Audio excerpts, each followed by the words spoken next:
Taped from New Jersey, it's the SNL Nerds, the show where two comics from New Jersey nerd out about Saturday Night Live. I'm your co-host, John Trumbull. And I'm your co-host, Darren Patterson. How you doing, Darren Patterson? I'm doing good, John Trumbull, and I'm doing great because today we have a guest. What? Here. We do. I did not expect this. just came by surprise, like a total shock. I was not informed ahead of time. Right. This is like we do improv here, baby. We're like an improv podcast. We spring things up at the last minute. You got to yes and it. I am going to yes and it, and yes, and we have a really awesome guest. There it is. Yeah. Yeah. Why don't you introduce the guest? Oh, I thought you were going to introduce the guest. Yeah. You know. I'm going to let you do it. Well, I'm going to give you the honor. Okay. Well, we have a very special guest. We have one of our friends from comedy. She's a brilliant stand-up comedian, like one of my favorites to see on stage. We have Miss Jackie Byrne. Hey, nerds. Hey, nice. Jackie. How you doing? I'm great. Thank you guys so much for having me. How are you? We're doing all right. How are you doing? How are you dealing with all the world craziness going on right now? I'm just choosing to ignore it like everyone else. And I'm just trying to stay positive as best as I can. That's good. You're going like with the hold steady on that. Yeah, nice. I'm kind of ready for the variant, to be honest with you, but that's just me. Wow, you ready? Like, let's bring it back. No, just me? Okay. you just want it all to burn down. No, I don't want it all to burn down. I just feel like I'm not totally ready to go back into real life. Got it. Yeah, none of us. That makes sense? Yeah, none of us are. Yeah, I'm not ready for real clothes and like actually trying. I've had a long time without that. So. Yeah, like imagine we got to like shower and go outside with pants on. It makes me tired. No, it's so much work. It's so much work. Overrated. It is. It really is. And we're really excited to have you on the podcast because this is kind of a funny story. We tried to have you on the podcast once before, and we reached out to you some time ago and said, "Hey, Jackie, would you like to guest star on the SNL Nerds podcast and talk about this thing?" And you said an interesting thing to us. Well, I said I would love to, but I can't right now because I just gave birth. So that's what I was doing during the quarantine. You had a baby like literally a couple weeks before we asked you. I know. So crazy. At least it was a good enough excuse, though, right? And you know I was lying, the right? best possible excuse. Exactly. That is. I thought so. And it came to a surprise to everybody because, like, you kind of took a break from social media and, like, no one knew about this. This was a whole, like, a big old surprise, baby. And this was during quarantine, so we literally had no idea you were even pregnant. It was just like, hey, had a kid. Well, yeah, because I was like I did a few shows pregnant, but no one knew. Right. And then the pandemic hit, and then I was like, this is amazing. Like, talk about like good timing. It just happened to work out, but because no one saw me, no one knew. Yeah. I highly recommend it, guys. If you want to knock up a female, definitely do it during quarantine. It's wonderful for them. Oh, damn it. I missed my window. You missed it.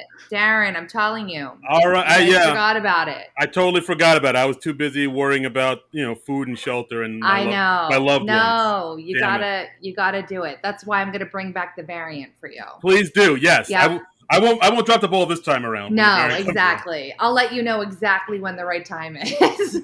Text me. I'll text you. Exactly. But yeah, no, I'm happy to be here, and I'm happy we're going to talk about some improv, which is awesome. Yeah, this week we're covering a movie that is all about improv comedy, which is a movie written and directed by Mr. Mike Birbiglia called Don't Think Twice. Like you said, written and directed by Birbiglia. Came out almost 5 years ago now. It came out on July 22nd, 2016. So the 5-year anniversary is coming up.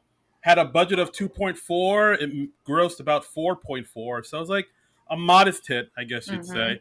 And I remember watching this movie in the theater. Actually, John, I texted you my Facebook post about it. I was able to find it. and Yeah. I saw it in August of 2016. I was like, oh, this movie's really good. And yeah, I mean, it's one of those movies that I mean, I don't know how many people, people outside of the comedy world have seen it, but since all of my friends are pretty much like in the comedy world, like comedians or improv, they've all seen it, and they all like this movie was it hit too close to home for a lot of my friends. I agree with that completely. Yeah. And part of the reason that we decided to ask Jackie to do this movie with us is because you and I were in the same improv troupe together for like a hot minute there. Yes, we were. That was like, what was that? 2007, John? That sounds right. I remember you were in college. You were friends with another member. Yes. Mm-hmm. You were friends with Joe.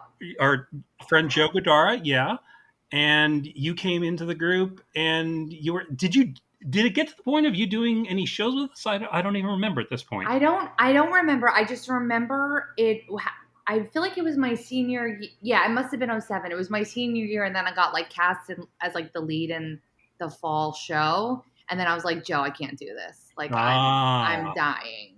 So that's what happened. So I think I maybe did like 2 or 3 for her. I was pretty in and out. I was pretty fast. But. Yeah. I don't remember if we ever got to the point of doing any shows together, but I remember liking you and remember thinking you were good, and I was sorry that you left the group.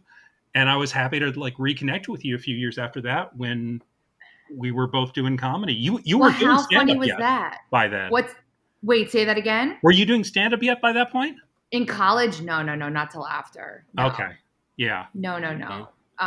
But yeah, no, that's so funny. I think that's how right? I feel like I recognized you pretty immediately from stand-up. Like when I saw you, I was like, oh my God, didn't we do that improv group together? Yeah.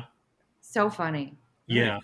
So you decided not to do improv just because you were just kind of weren't crazy about it, or you? I was just it was like senior year of college. I was like working 2 jobs, and then I got the show, and then I was loving improv. I was doing a lot of it, but I was just like, there's no way I can do all of this at the same time and be good. Yeah, and they were a really good improv group. Oh, okay, that's fair enough. I could see that.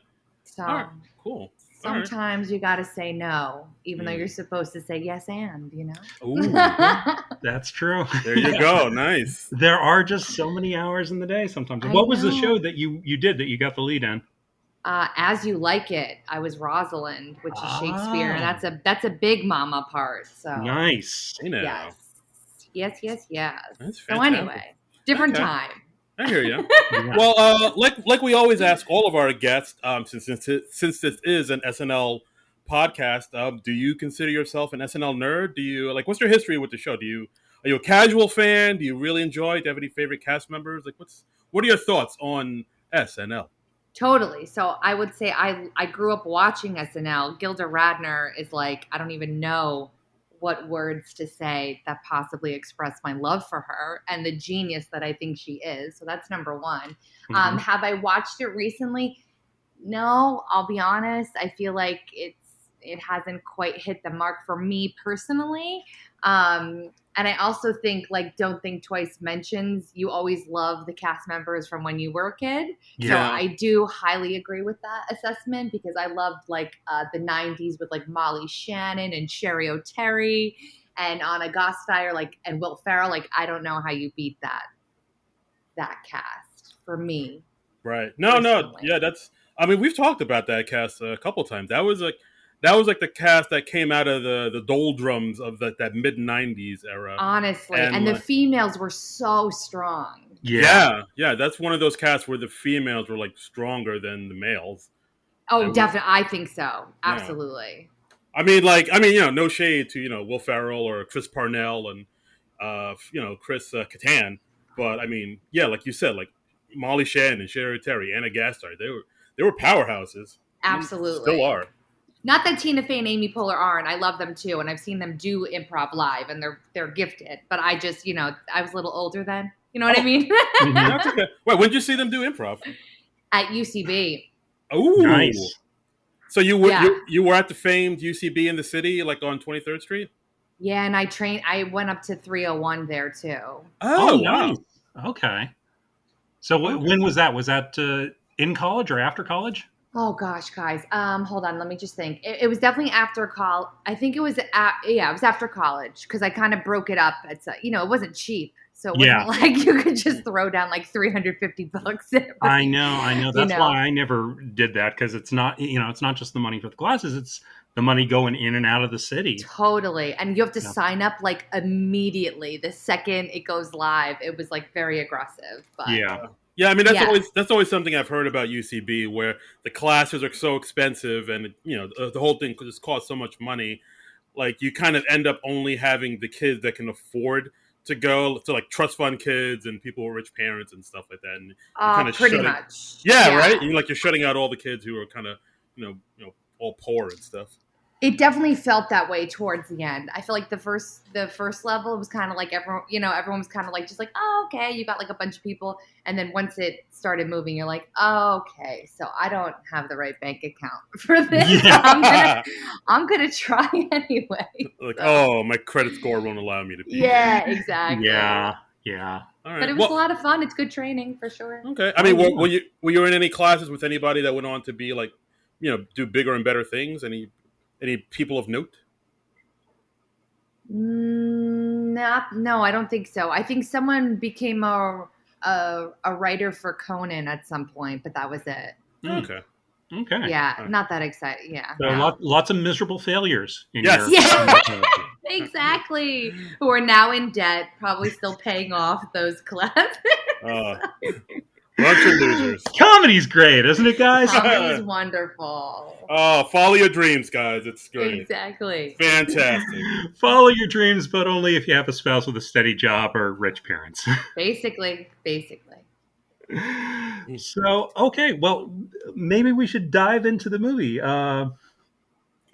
This is it's all about an improv group called the Commune In New York City. in New York City, and they perform at a theater called Improv for America. Right. But I also like, well, there's something that's like a running gag, not a running gag, but a running thing throughout this film where it starts off with like 6 chairs being set up on stage, which is, like a lot of improv stages. But then throughout the film, you'll see, the chairs get kind of taken away, which, we'll get into later. And it also starts off, describing and defining and explaining what improv is, because Mhm. that's something I forget, that not everybody knows what improv is, just like comedy nerds like me.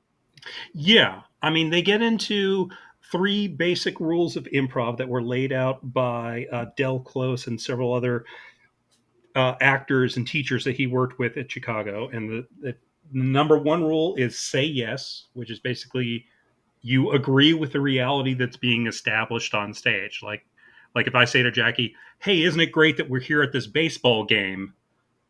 Jackie does, Yes, of Jackie doesn't course. go immediately. What do you mean? We're at a hockey game, because then she's just undercut everything I've established for the scene, and Right. the scene doesn't really go anywhere. Right. Mm-hmm.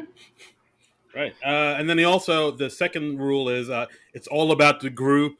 It's not about one person sort of grandstanding and trying to be a showman and Hmm. show off their skills. It's all about the group, making the best comedy that the group can make in order to uplift the comedy and the Right. show and the scene.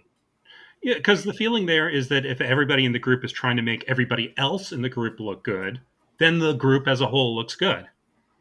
Yeah, it's I mean it's a solid rule, but I mean I haven't done too much improv, or if any, but I imagine you guys have seen a few people that have kind of bent that rule, maybe a little Oh, bit. totally. Come on, John. Yeah, yeah. I mean, you can, and I think everybody is guilty of doing it at least once. I mean, where you take over a scene whether you mean to or not. But like Probably. ideally it should be, you should be thinking about like, well, hey, what does Jackie do really well on stage? She's got like a really cool impression in her back pocket. Maybe I could set her up for that somehow. And Right. and then, she comes in and she kills with that impression, and then she does something to try and make me look good. And Right. then we're both making each other look good. And then everyone looks good. Mm-hmm. Yeah. Like an example that I read in some improv group or another was, and this is in one of Del Close's books, and Bill Murray was one of the people that Del Close trained. somebody established that they were at like a prom, and Bill Murray immediately grabbed one of the women in the group, and he just started dancing in the background. He didn't do anything to take over the scene, but he just was immediately playing background in that scene. Right. So Wow. that's how you can just support your fellow improv players. That's right. If you don't look good, we don't look good. It's a very Vidal Sassoon theory of comedy. Yeah. Yes, the thread between improv and Vidal Sassoon is very, very short. So thin, just razor thin. Razor thin, definitely. And the third rule they establish is don't think. And it's basically just get out of your own head. You don't think about it. You just do it. You just say it. And that's so much of improv is just kind of removing the barrier between your head and your mouth. So true. Totally. Yeah. And I think that's the reason why I've never done too much improv. Just because I wasn't able to do that part. Because like every time I try to do it, I'm very conscious of the fact that like, oh, this is all fake. I'm not at the zoo. This isn't a monkey. this is ridiculous. This is all a lie. I'm leaving. Like, I can't get out of my own head in order to just go along with it. Darren, in your defense, though, it does take time, right? Come on, John. I feel like I remember being very self-conscious about what I would say in the beginning. And then, after some time, then you start to just kind of go off your instinct. And I still do that with stand-up, to be honest with you. So yeah, and I mean, it got to the point because I was in our improv group Out of Order for like 5 years. And after like a year or so, we got to a point where we knew how to read each other pretty well, and we could kind of see where somebody else was sort of going. And you could also get to a point where it's almost like you go into a trance. And when you come off stage, you might not necessarily remember every single thing you did on stage. And somebody will tell you about it afterwards, and you're like, oh yeah, I kind of remember that. But it really is almost like going into a hypnotic trance at times. Absolutely. All right. So you just made that very mysterious. Yeah. I like it. All of a sudden I was like, oh, am I meditating right now? Like that just became very peaceful. Wonderful. That's awesome, John. Yeah. Namaste. Well, thank you so much. Yeah, exactly, Darren. Namaste. Yes. Yeah. So the commune, it's made up of like 6 members.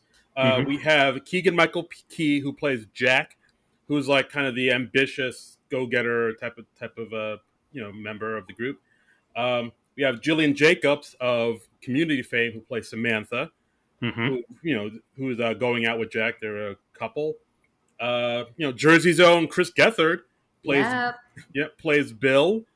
Kate Micucci from Garfunkel and Oates plays Allison.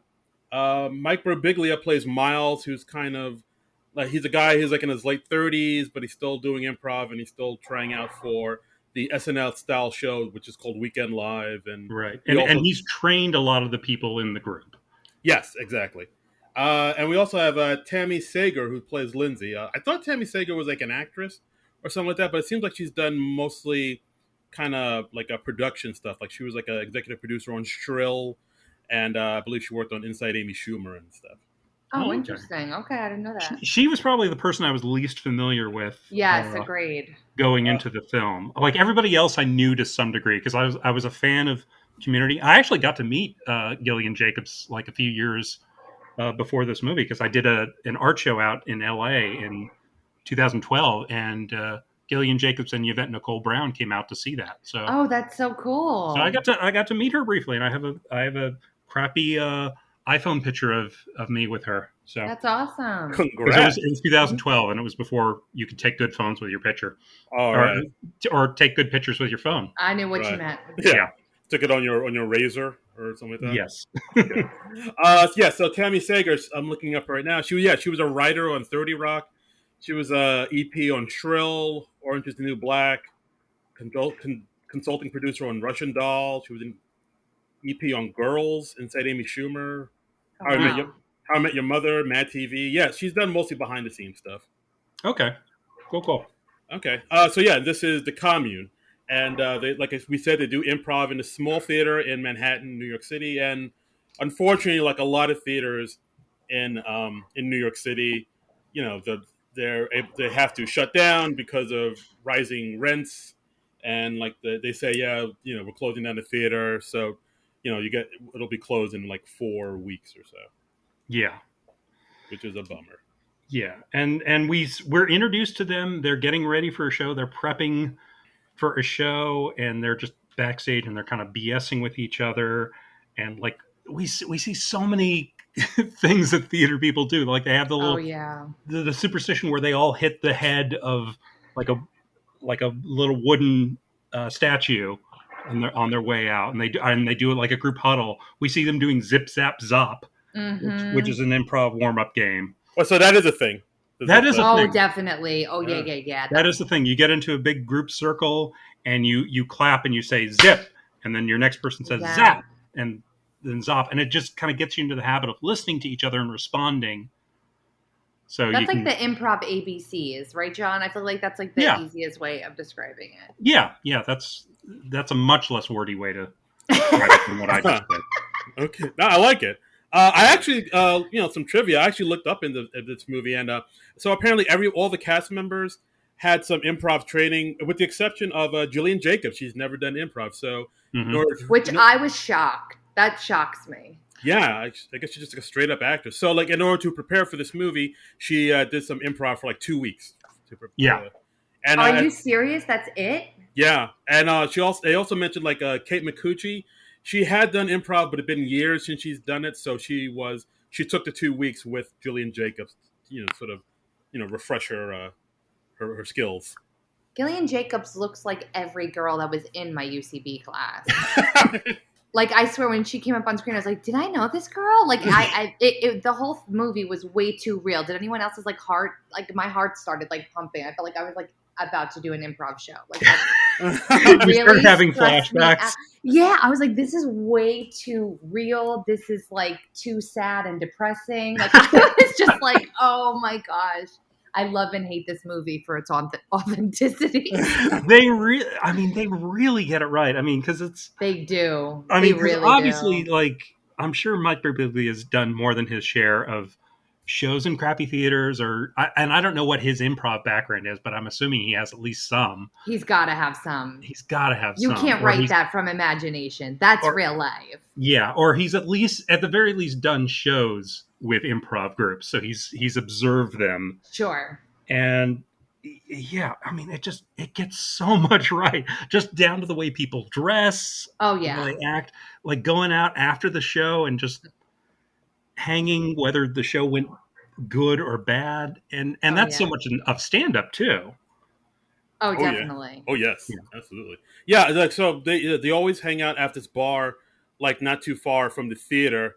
I don't think they ever say what the name of the bar is, but a friend of mine told me that like he used to go to UCB all the time, and he said that the bar in this movie that they go to is kind of based off of McManus.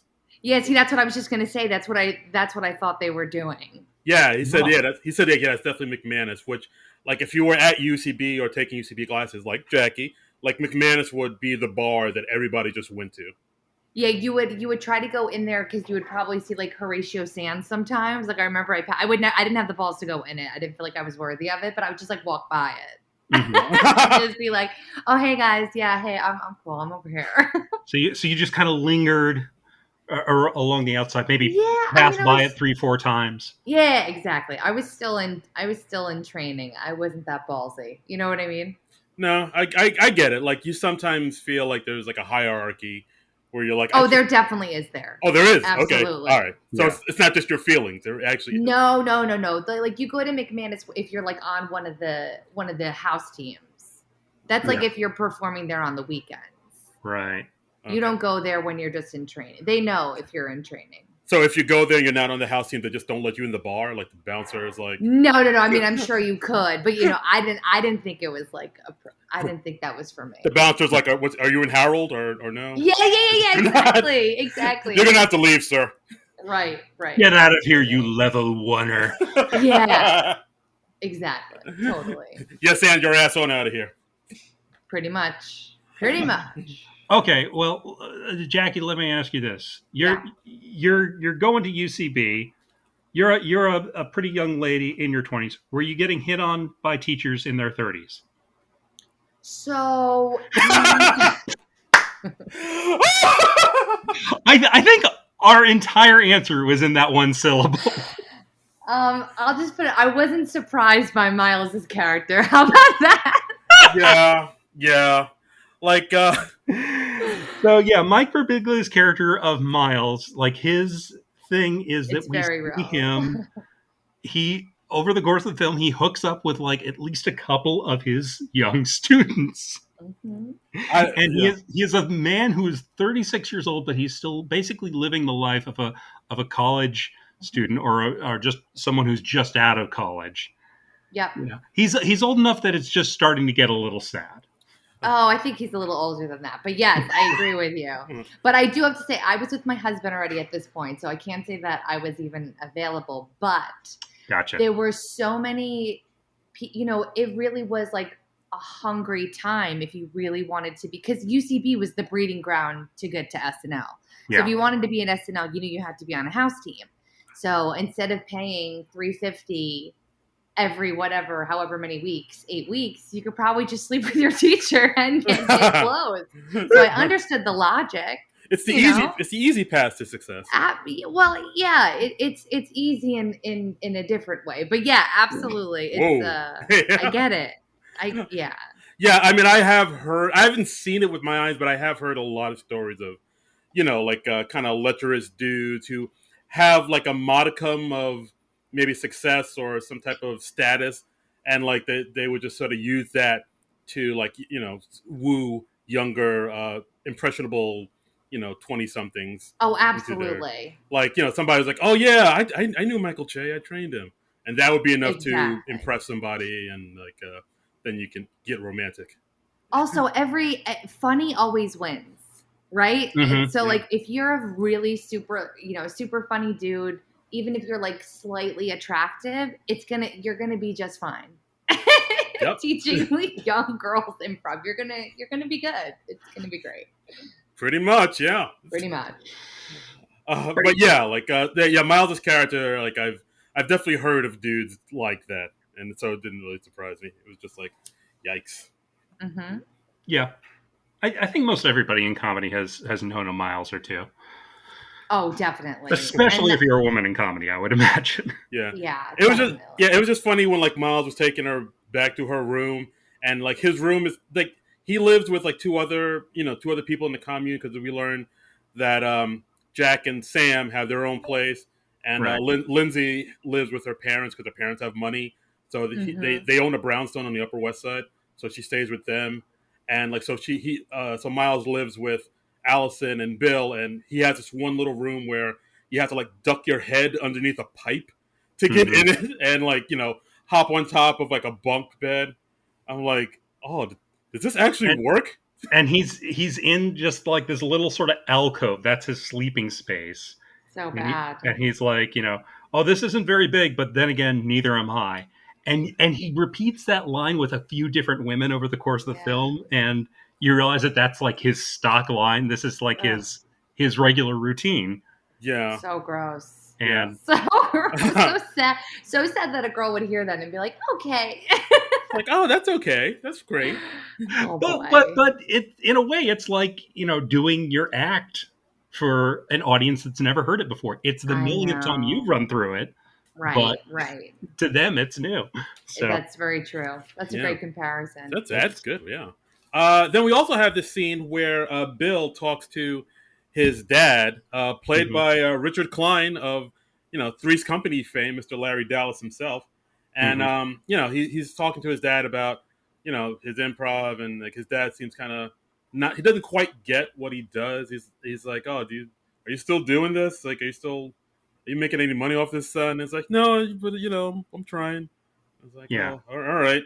And he's like, do you still have that job in the supermarket? And he's like, oh no, I got a new job. And we find out that Bill is like the free sample guy at a supermarket. Yeah, he gives that hummus. Yeah, like the hummus, right? Most everybody in the commune, in the improv troupe, they have to work these shitty day jobs just to make ends meet. Jack delivers sandwiches. Miles teaches classes. Did they get into what Sam does? I'm forgetting what Sam does. I think she's a hostess, right? She's a hostess. That's right. Yes. And Yes, we see her as a hostess at sort of like a ritzy restaurant, the kind where yeah, you have to wear like pants. a white blouse and necktie Pants, and Oh. pants. exactly. Yeah.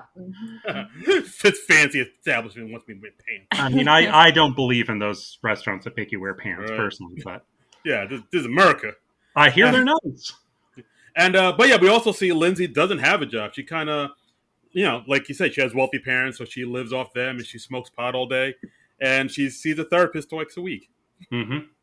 So it's must be nice. Must be nice. It must be nice, exactly. Must be nice being able to afford therapy. Wow, Must be nice.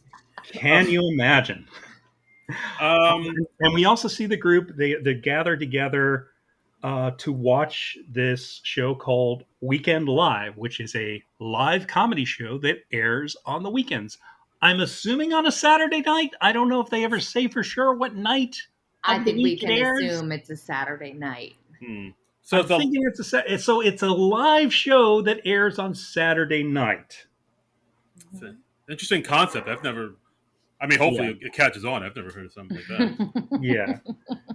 And Miles, he talks about it in an interesting way. He says it's like the only live sporting event of comedy, which I thought was a really interesting way to look at it. Right. And then Sam says something like, well, you shouldn't look at it like that. Like, comedy shouldn't be a sporting event. It shouldn't have points. It should, they should be doing it for the love of the art. Like right. Samantha, yeah, like Sam's like a purist, basically, when it comes to her improv. Definitely. Yeah. She's doing it for the love of the game. Right. Then I think it's like what you said, Jackie, where they're watching the show and then they're kind of talking about it the same way people talk about SNL, where they talk about like, was it ever good, or was the show good because you saw it when you were 12? Totally. And they talk about diversity on the show. Like Jack talked about how he really wants to get on it because it's mostly a bunch of white dudes and maybe like one minority guy. So it's a lot of things that nerds like us have brought up from time to time. Definitely. This weekend live show, it's reminding me of something, and I can't quite put my finger on it, but maybe it'll come to me before the end of the podcast. Oh, Fridays? Is that it? Yes, there Fridays. There you go. Maybe a little SCTV, too. Yes, that's it. Yeah. In living color, that's it. Living color is the best. But we see, like, the opening credits, and they are, like, as close to the opening credits of SNL as you can get without being sued. Definitely. I thought the same thing, John. I was like, okay, we're really handing this over heavy. You know what I mean? It was like very obvious, but yeah, and apparently I saw it not too long ago. Mike Birbiglia was guest starring on Late Night with Seth Meyers, and he and Seth were reminiscing about, like, apparently Birbiglia was kind of nervous about what the people at the real Saturday Night Live might say about this, and I think Seth Meyers just kind of had to break it to him. It was like, Lauren's not going to watch your movie, dude. I was just going to say that. I was like, I'm sure they didn't even watch it.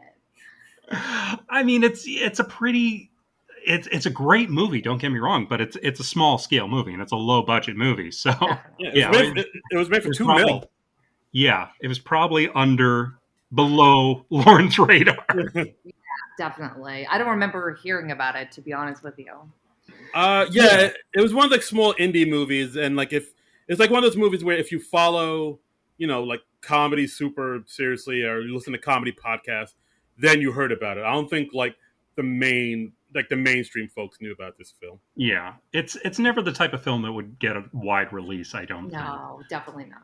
I mean, like I had to go see it at like the one theater in Montclair, New Jersey that was playing, which was sort of like the indie type theater where they get all the art house stuff there. Yeah, that makes sense to me. Yeah. And Darren, I'd imagine that's the theater where you saw it too. That's exactly where I saw it. Shout out to it's a great theater. Yeah. Great theater. And I think it's reopening now. So yeah. In October, it'll be back open. Mm-hmm. So the next show happens, the next improv show, the next night. And the owner of the theater, her name is Bonnie, I believe. She lets the team know, hey, we're going to hold off for about 10 minutes because some producers from Weekend Live are going to be in the audience.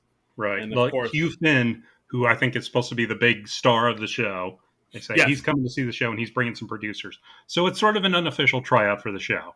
Right. And if they like what they see, maybe they'll ask you to audition. Right. And they also mentioned that Hugh Finn was in what he knows Miles because like they were in the same improv troupe together, but Yes. like Weekend Live chose Hugh instead of Miles, so they're Right. which that'll come into play later. So so they learned that some of the producers from the show are going to be in the audience, and then like Miles immediately looks at Jack and be like, "Hey, don't do any of that showboating shit."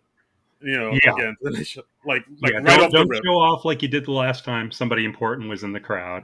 Right. And in the show, Jack showboats and he works in his Obama impression, which is Keegan-Michael Key's Obama impression, which is a great Obama impression, actually.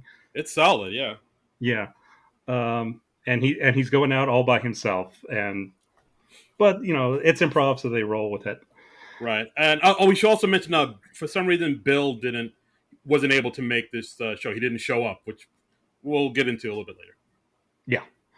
Yeah. And after the performance, they talked to Hugh Finn, big time Weekend Live star, and also one of the female stars on there. I didn't write down that character's name.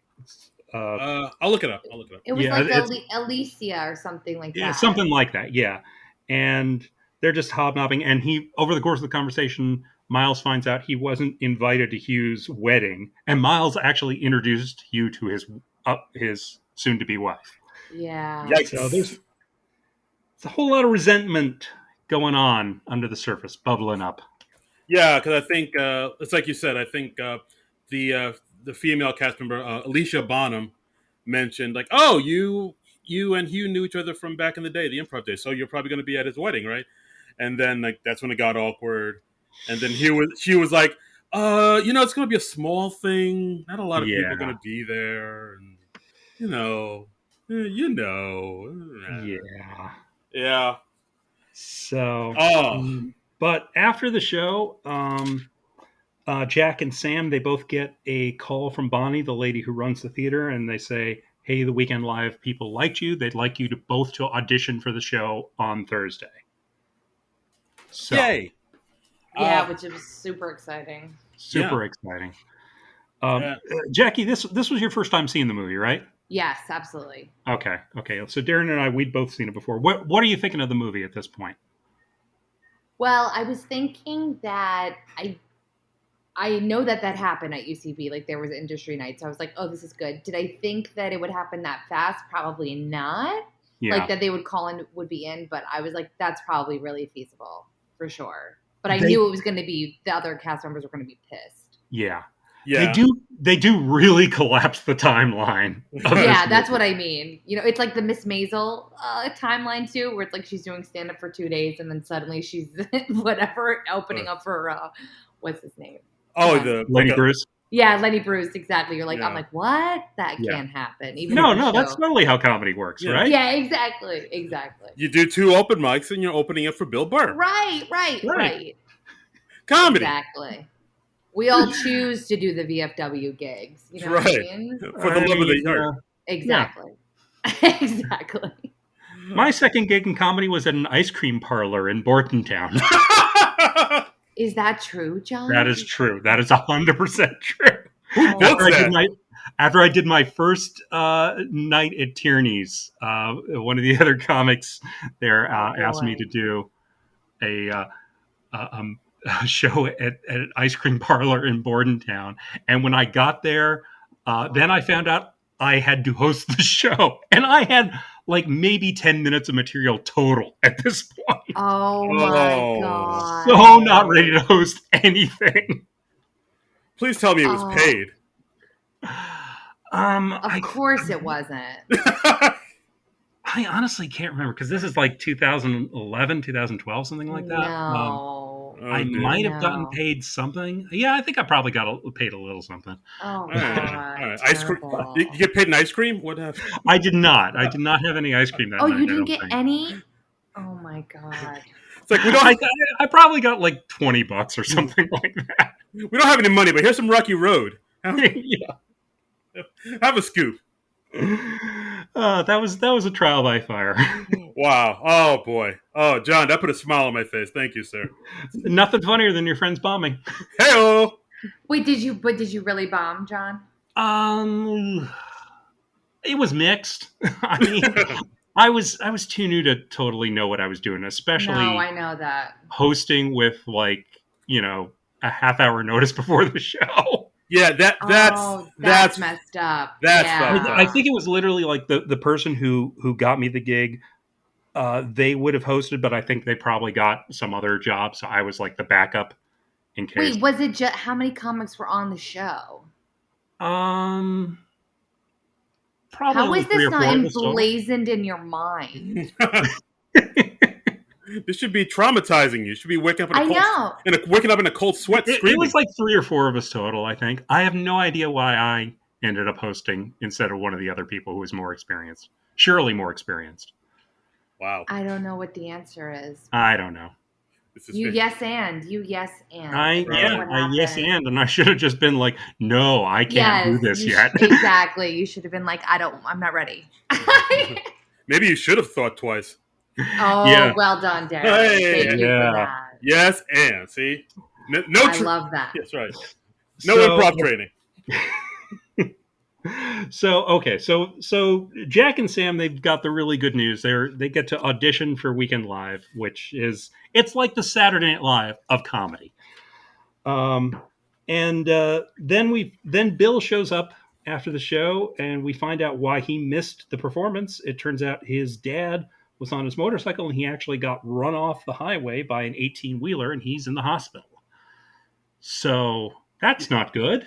No. Yeah, this scene was like, I don't know, it was like cringy, and also I laughed out loud because like after like Bill tells everybody, yeah, my dad's in hospital, and like there's this somber moment, everybody's sad, and like Yeah. Jack and Sam were And, there and he for it. has to tell them all this is not a bit. Yeah, yeah. Well, of course, that's something you have to do when you have comedian friends. You have to be like, no, Yeah. no, let's not joke. No joke, no joke, no joke. Yeah, you have to like, you have to like separate joke times from real times. Yeah. And so after Bill tells everybody, yeah, my dad he's in the hospital now. They don't know if he's gonna make it.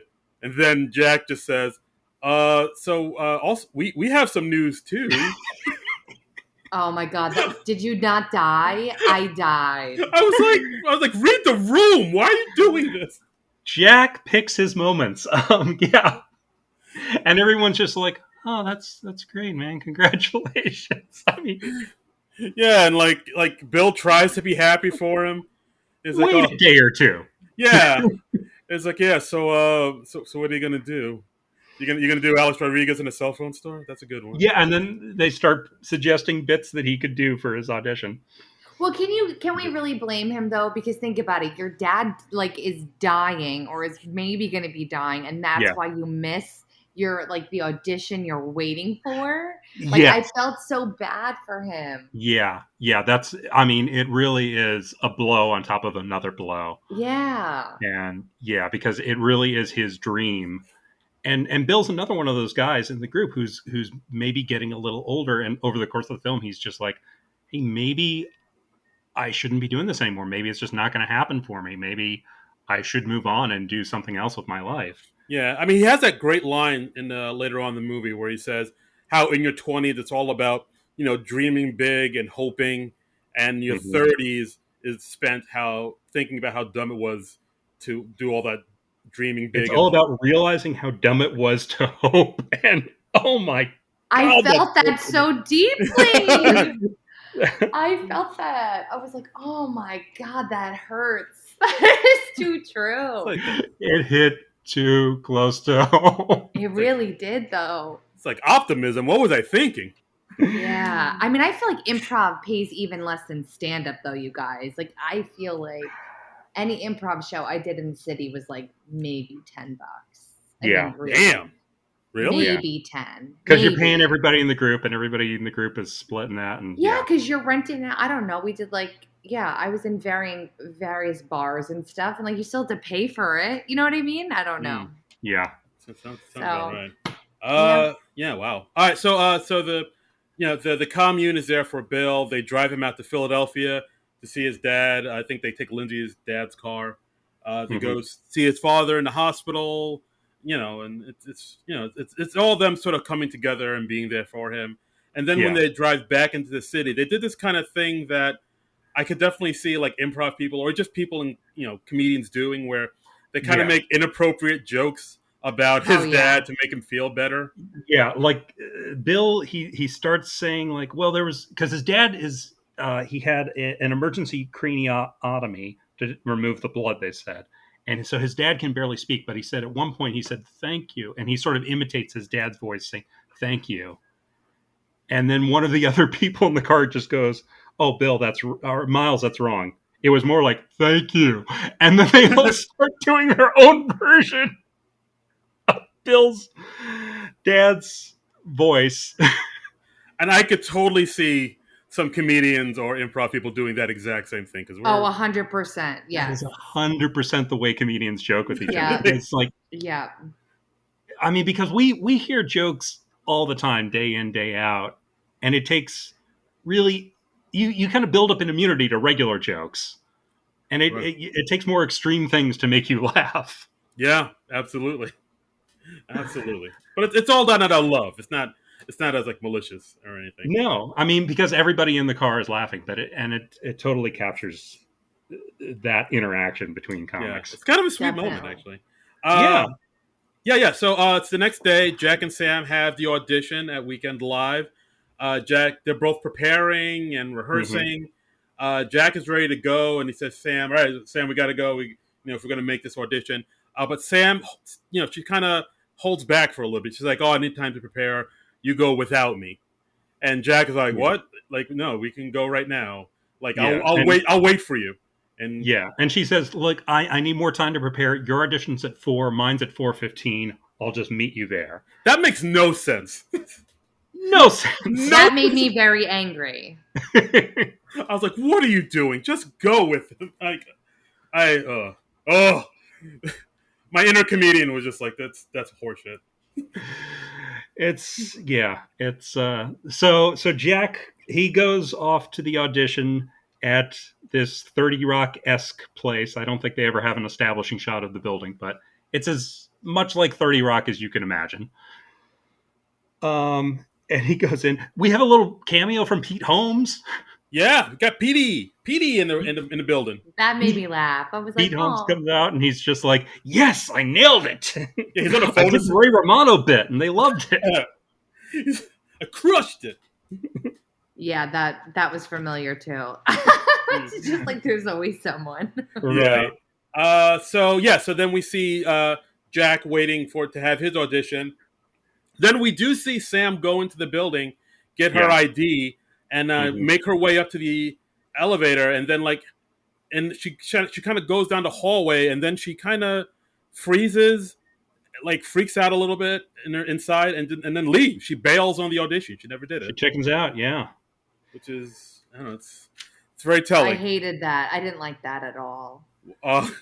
Why is that? Just because it was like a big opportunity, and she just flaked on it.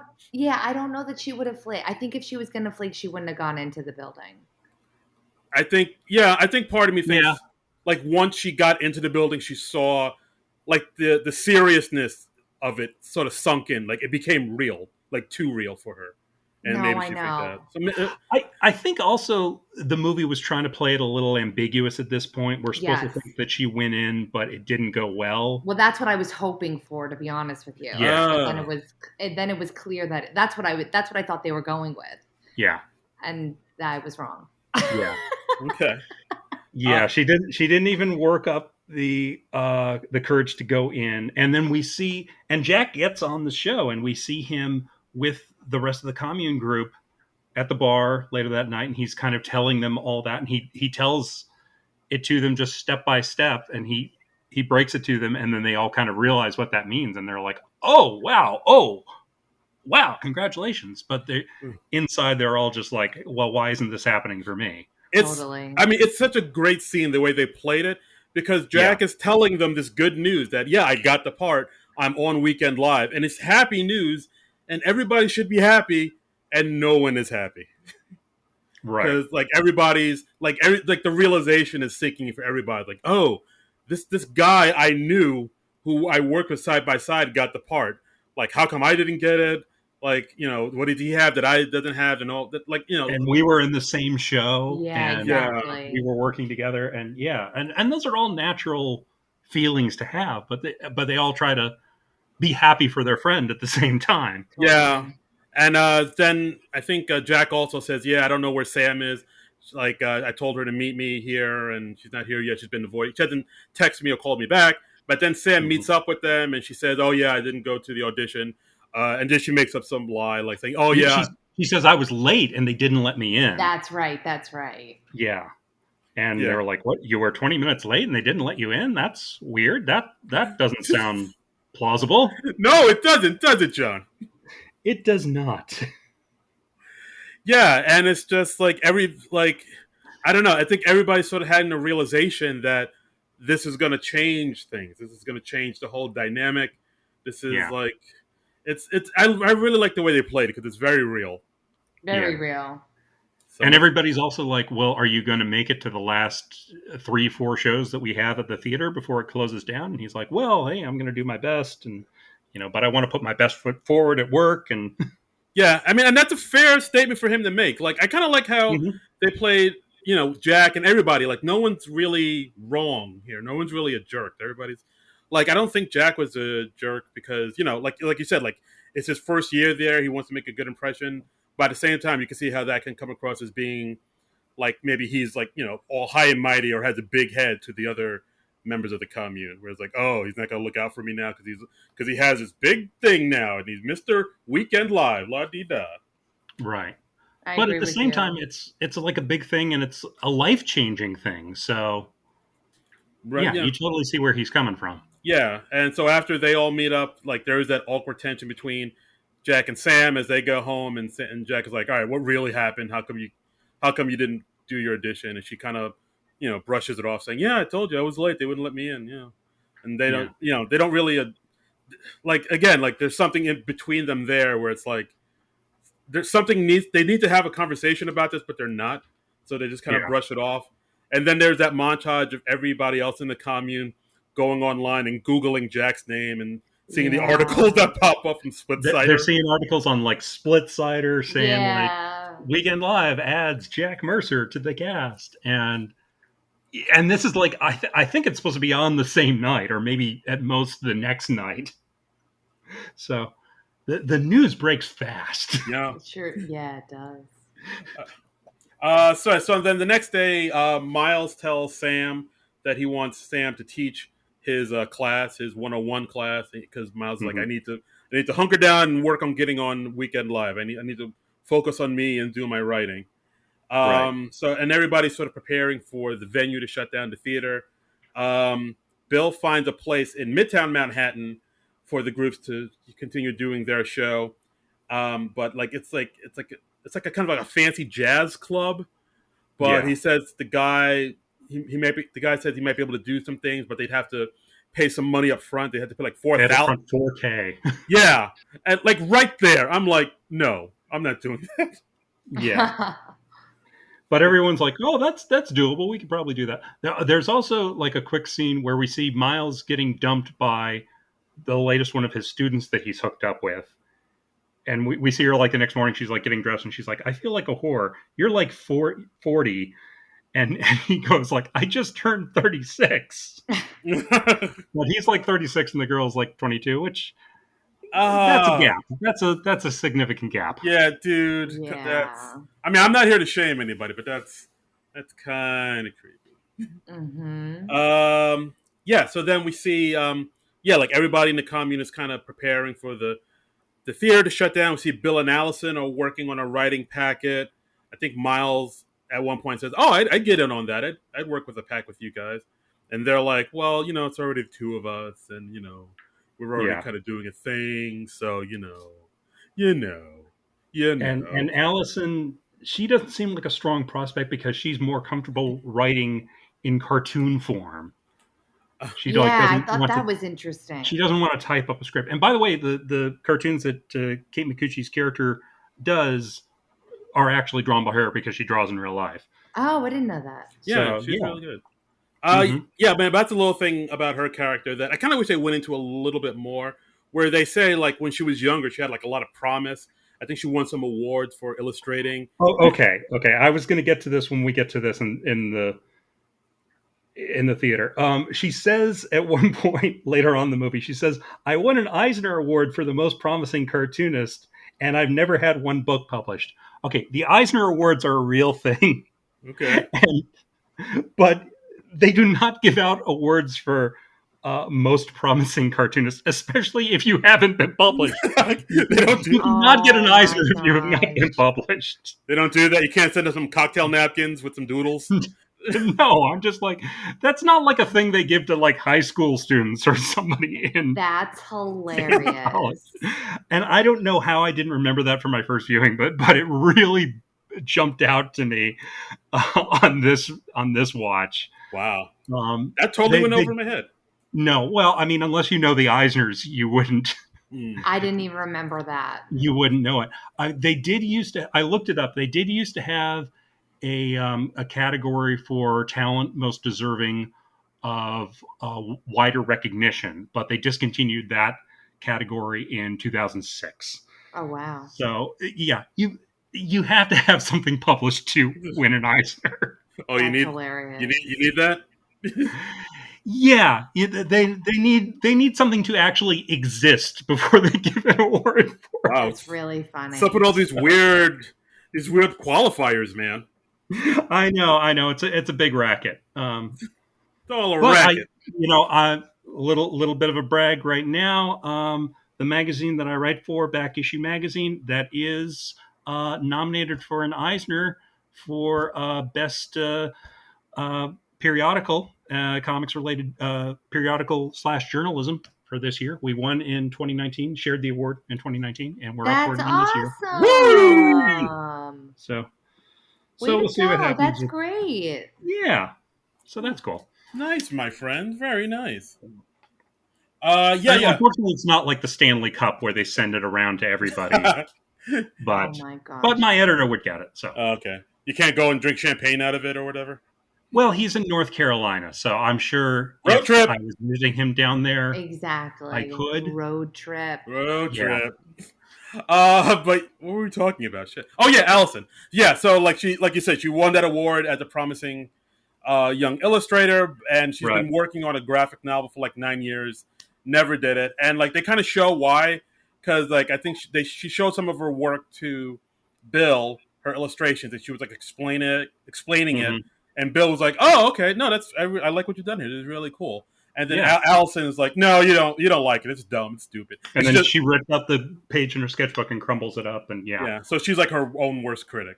Like, And later when she's talking about the thing that she's working on, it's like about a sculptor who like wins an award and she's sent to a town to work on her sculpture, but she's too intimidated to do anything. So I mean, that's basically Allison's baby character. girl. oh come on, Yeah. you gotta love yourself, babe. Can't please everyone, so yeah. It's definitely a tortured artist insecurity thing that I think we all can relate to, right? 100%. Yeah, Yeah. I definitely absolutely. felt that. 100%. I mean, maybe you guys. I'm amazing at everything, so I don't know. But, Right. No, You we've probably established are, this. Darren. Absolutely. We have established this. I shit gold, baby. Meanwhile, at Weekend Live, Jack is just kind of settling in, trying to find his place on the show. He wants to talk up all of his friends in the commune for like writing jobs or maybe get them auditions. But another writer who's already there, Robbie, played by Adam Pally, says, "Yeah, don't talk up your funny friends. You're in your first year. Just don't get fired. Yeah, That's your goal." And I heard that's true. Yeah. Right. Yeah. I mean, because SNL, they burn through people. It's cutthroat. It's cutthroat. Yeah. Yeah, I mean it's fair advice. Like you can't just as soon as you get the gig be like, oh hey, here's 5 of my other friends, give them jobs. They don't Well, want. didn't Chris Rock only do one season of SNL? Yeah, I believe so. He wasn't there for very yeah. long. I want to say like 2. It's like less time than you would think. That exactly. So I mean, Yeah. that's really all that needs to be said. I mean, especially considering how huge Chris Rock became like just a few years after he left SNL. Exactly. So Yeah, like he was on he was on SNL for a bit, and then he went to In Living Color. I think he was on that for a year, but like in that, right. like he says, like his years on SNL weren't that great. Like he thought he did some okay work, but Like he even says his best work is when he did his stand up, like Bring the Pain and Yes, stuff.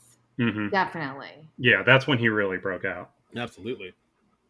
Yeah. So then we have a scene where Miles meets up with an old friend from high school, Liz, and then Mm-hmm. like they did theater together, and then they start to sort of hang out and hook up as well. Yeah, she's like, oh, I'd seen you posting about the commune shows on Facebook forever, so I thought I'd finally come. And we see Miles like kind of doing his number on Liz Right. when she comes back to their place, and Watch out for the pipe. she says, "I'm a 36-year-old woman. I'm not going to stay in your college dorm." I loved that. I thought that was great. That's right. Yeah, she's a woman. She's got her shit together. At least she's got it more together than Well, Miles sort does. of. I was just gonna say, yeah, exactly, kind of. Yeah. I mean, she's got her own stuff going on, as we find out over the course of the movie.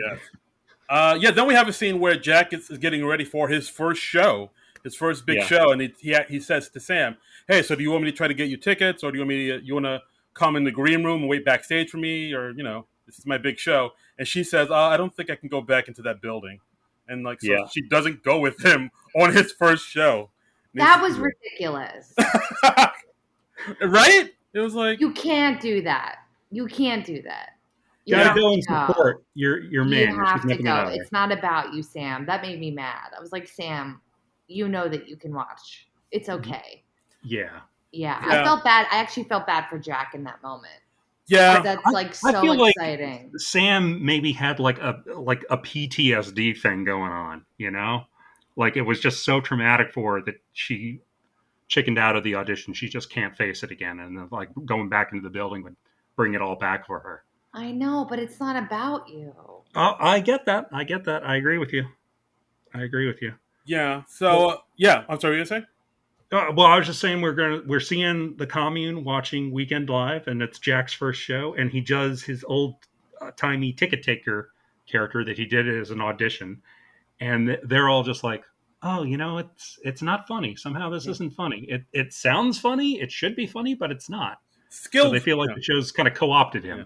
Skillful, but not funny. Right. Yeah. Which is what people said about my act. Oh sure. my gosh! Stop it. I was very proud when I wrote that notice. So you're the guy, you son of a bitch. Yeah, that's right. This is why we don't do the podcast in the studio anymore. I can't work with this man. Too much bad blood. Too much bad blood, and a pandemic, but mostly the bad blood. Also, Lena Dunham is hosting. Yeah. Like I like how they kind of cut to the live show and then cut back to the commune watching the show, because like in the live show it looks like it's an amazing show. Like it shows some new hipster band LL playing, and like is that a real band? I don't even know. I don't think so. I'll look it up. I've never heard of them, but it's like I never heard of them either. Yeah, but like Jack is dancing with Lena Dunham, and they're all like, "Yeah, this is amazing. This rocks." And then like you cut to the commune, and they're all kind of quiet and be like staring at their friend having the job that they want, and it's. I mean, can you imagine anything more sad than people who like on a regular basis just like talk about a late night comedy show and how disappointing it might be? It's that's pretty sad. Pretty sad, right? Rate, review, and subscribe, guys. Yeah. So I'm looking. LL is an actual band. Oh, really? Oh, I didn't know. Indie pop band from Nashville, Tennessee. How fun! All right, cool. Yeah, so if you like hipster stuff, go listen to LL. Exactly. All right, they are such a hipster band that I had no idea if they were real or not. Right. Yeah, you probably never heard of them. So after the show, the commune, they go to the stage door at not 30 Rock, and they're supposed to meet Jack, but they can't get into the party because they can't even find out where the party is. So they're outside the circle now. Yeah, and then they wait by the stage door, waiting for Jack to come out. But I think Jack is already kind of left for an after party, and he's meeting up with the Lorne of the show, some guy named Timothy, and like. I'm just going to call him Not Lorne. Not Lorne, yes. Not Lorne. And they have he has like a very Not Lorne or Lorne presence about him, where he's Yeah. kind of, I mean, he's talking to him, but he's not kind of talking to him. He's kind of putting him down, but he's also bringing him up. And at the end of He's their a tough guy to read. at the end of their conversation, he ends up giving him a wooden bicycle made by Bjork, Yes. Yep. which is so odd. I couldn't tell if that was supposed to be a gag gift or not. No, I just think it's one of those like eccentric gifts that eccentric rich people give. Yeah, I think it was just kind of showing that not Lauren, it just lives on a whole different level than Jack. Right. You know? Definitely. And like Because he runs with all those important people. right. And as and as like, as a new cast member, you have to be like, wow, this is amazing. Thank you so much. This is gorgeous. And it just looks like a like a apple crate with wheels on it. It's a wooden bicycle. It's not a good gift. Yeah, it wasn't attractive at all. I couldn't believe he was riding it. I was like, oh, that's so cute. Like, oh, I'm living the dream. Exactly, yeah. Yeah. Then we cut to another scene where we see Bill and Allison giving Jack a writing packet. They say, "Oh, we worked really hard on it. Please, get it, see what you can do." And then, of course, Jack and Miles meets up, and Miles says, "Oh, now that you're in Weekend Live, you can hook us up. I can get you a writing packet." And then, like, Jack is like, he's in that weird position where he's like, "I'll recommend everybody. I'll try to do what I can, but I'm not making any promises." Because he's like, I literally can't do anything besides pass on your packet. Right. And I do like that they show where he's coming from. Like, they show the position he's in. They don't make him look like some dick. And then agreed. Yeah, and I understand where Miles is coming from too when he lashes out, saying like I taught you everything you know. You could just tell them that you can have the man that taught me everything I know. They have you, now they can have the teacher. And it's just like I can understand Miles' frustration. Maybe I don't agree with the way he kind of lashes out at him, but I understand the anger and disappointment and frustration that's going through his head. Definitely, I agree with that 100%. Shit gets real, son. It really was real. I really felt like even Jack, you like you said, Darren, you could totally empathize with where he was coming from. Yeah, he didn't just come off as a douche. Yeah, and I really like it. It's so rare. I mean, it's movies. They so often they paint one person as the good guy and one person as the bad guy. Yes. And here you totally get both people's point of view, and they have a genuine disagreement, but neither one's totally right and neither one's totally wrong. Yep. So yeah.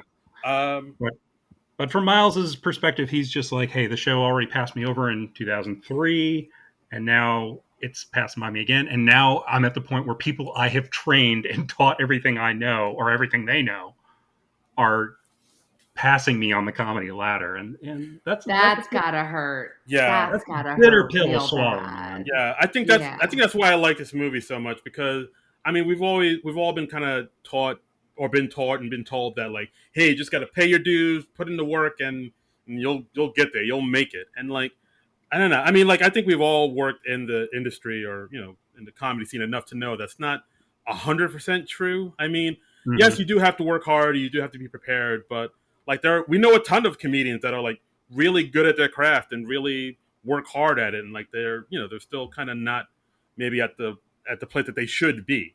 We also know, we know there's like some luck involved in it, and who do you know and who can help you out. I mean, there's like a whole bunch of things at play. So I like that this movie kind of paints out this thing that happens to a lot of people who move to New York City to try to make it. What happens if you don't? What happens if you don't get there? Like, what do you do? Like, because like a lot of TV shows and movies don't really talk about that. And also it's like, with comedy, everybody's path is different. Everybody's timeline is different too. Definitely. I mean, it could take somebody 5 years to break through. It could take somebody who's just as talented 10 years to break through, or even longer. I agree. And the truth is that more people are probably like the people in the movie than the famous people we know about. Yeah. So I also thought that was like a refreshing take on the whole thing. Even though it was like sad, it was really, really true. Yeah. And honest, I think, to like the artist life, Yeah, very much so. Yeah. Because there are so many more people who toil away in obscurity. Yeah. That's what I'm saying. And I think the 30s, it kind of hits you where you're just kind of like, especially if you're living in the city, in like that bunk bed with a pipe in it. You know what I mean? Like Mhm. at some point you have to have some self-reflection and go, yeah, you know what? Maybe I should work at Costco. You Yeah, know? yeah. It's like I'm in my mid-30s. I shouldn't be having like 5 roommates and Yeah. eating hot pockets for dinner and Yeah. sleeping in a bunk bed. It might be time to step my game up. Or Guys, I'll be Definitely. right back. My ramen noodles are almost ready. ooh, Yeah. so the movie goes on. The guys go to visit Bill's dad a few more times to check up on Yeah. him. There's this really nice scene that I really love where they're doing an improv scene, and it's like I think Bill plays a guy whose imaginary friends come back to visit him, and it's Oh, yeah, all yeah, the other all the yeah. other guys in the commune go and hug him as is their imaginary friends, and they're just giving Right. him this big hug, and you can see this look on Chris Gethard's face where he's really kind of going through something. It's like you can see like he really needs this, and he's really upset that his dad's in the place that he is, but like he's so happy that he has his friends. It was really moving. I was like, oh shit, Chris Gethard he got some acting chops. Oh damn. Yeah. Yeah, I Now, thought he did. I thought that was a really sweet moment. and that's something we haven't hit on yet is that in throughout the movie you're seeing various improv scenes that the commune is doing together, and you can see how, especially as the movie goes on, the scenes that they're doing, they're either consciously or unconsciously reflecting what's happening in their real lives. So I thought that was really cool. Yeah. Yeah.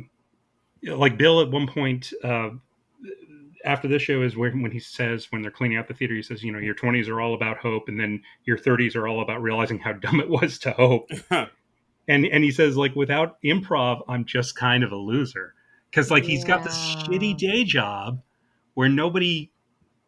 He's like, if anybody pays any attention to him at all, and he's like, but on stage, I kill. I'm a god. Yeah. He talked about like And that being his superpower. yeah, and oh god, I felt that. I mean, I thank God I don't do this anymore, but I used to have like a retail job, and a few times at the retail job I got recognized for roles I'd done in community theater. Ooh. Oh, Oh really? really? And it's such a weird thing.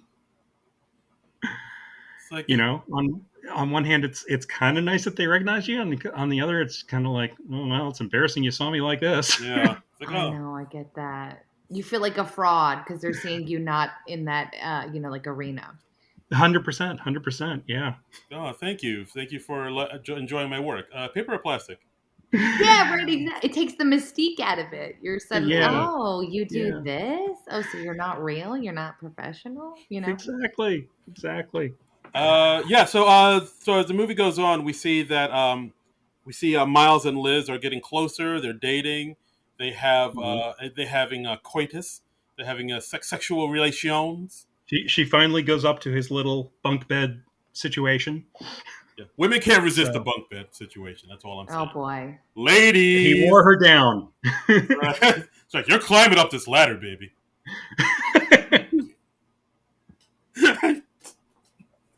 But I like that. I mean, even Miles, he's like still working to improve himself, and he's kind of, we see him sort of grow up a bit over the course of this movie. Right, because like as after they've had Congress, uh, I Liz goes out for a pregnancy test because she was feeling kind of off, and turns out she is with child. But as it turns out, she said it's definitely not Miles's kid because like she was in Brazil for a while and she boinked some dude over in Yep. Brazil. That's understandable, though. I As you feel like do. we all can. Yeah, It exactly. doesn't count if you're in a foreign country. Oh, Like the absolutely not. That's right. yeah. Never Um, out of sight, out of mind. Pretty much. and she says like her first thought was, well, I can't keep it, and then she says, but then it hit me, I'm not 19. Oh, that moved me. That moved me. Whew. Not that that was my experience, but I do know a lot of girls. There's like the age thing gets you. It The age does. thing Biological gets clock, man. you. Yeah, I mean, because Yeah. if you're 36, you got to ask, is this my last chance to have a child? Exactly. My biological clock is ticking It's like this. ticking. Exactly. Yeah. And so when Miles hears this, he tells her like, "Well, I'm gonna try to do the weekend live thing. But if it doesn't turn out, if I don't get it, I'll leave it all behind, and I would want to live with you. I would want us to be together, and I'd help you raise your child. Which is like, oh, that's a bold move, my friend. Because he's ready. He wants to be he wants to be a real boy. Yeah. Oh, that's such a great way to put it. Yeah. He's got no. I mean, and I see where that's coming from too, because like a thing I loved about when I did improv was you're 100% a part of something bigger than yourself. Yeah. Like when you do stand up, that's a solo thing, and you own all the laughs yourself. But it is also very thrilling to do comedy as a group, because then you can develop and discover things that you never could have found on your own. And so I feel like him wanting to help Liz raise her child, that's part of the same urge. He wants to be part of something bigger than himself. Right, absolutely. Yeah, I agree with you. I also feel that's like very true, I think, to being a good stand-up host, Mm-hmm. because as much as you're supposed to be great and have good energy, you're not supposed to take over the show. You're just supposed to kind of hand it off to the next person and make it better than that you had it. You know what I mean? Right. So I feel that when I host a lot of the time, and maybe that is because I, did improv. You know what I mean? Yeah, no. Well, I mean, I think that's a part of what makes you such a good host, Jackie. Is Thank you for that.